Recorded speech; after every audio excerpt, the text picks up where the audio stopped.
Hello everybody, आप सभी का स्वागत है हमारे इस चैनल पर। मेरा नाम तुषार गोयल है। मैं एक पीएचडी रिसर्च स्कॉलर हूँ at centre for media studies JNU.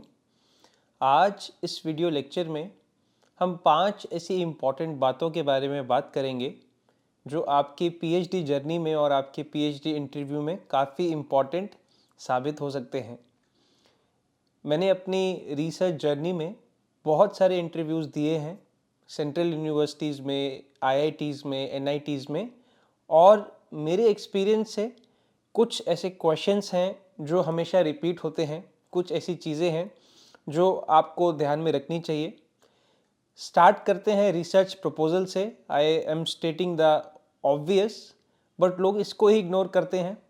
दोस्तों, मैंने जितने भी 12-15 इंटरव्यूज़ दिए, मेरा एक्सपीरियंस ये था कि सारे इंटरव्यूज़ में जो मुख्य था, जितने भी क्वेश्चंस थे और जो भी आपका इंटरव्यू था वो आपके रिसर्च प्रपोजल के ही इर्द गिर्द था।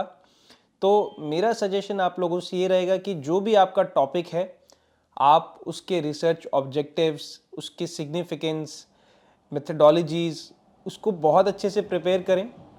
ये आपके जो रिसर्च इंटरव्यू है उसके मुख्य क्वेश्चंस इसमें से ही पूछे जाएंगे कि what is the significance of this study and other very important area or question which you should be very familiar with is कि why are you going to take this proposal, how is it related to you.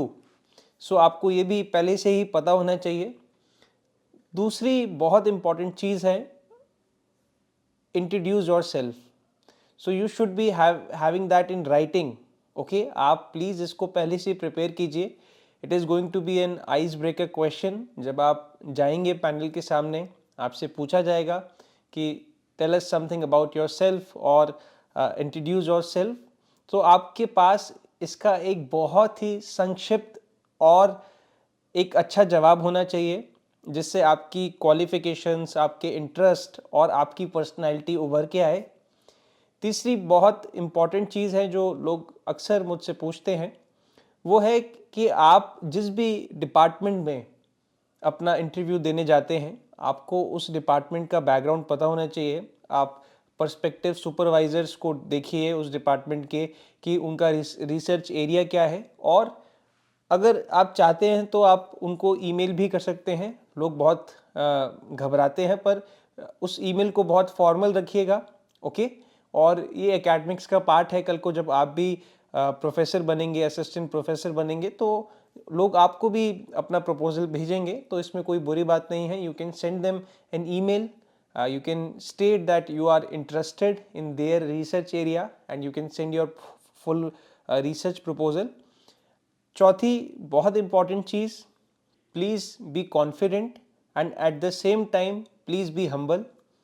Many a times the case might be that you are already very well prepared with your proposal. You might have presented it at several places. So please try to be as humble as you could be in front of the panel.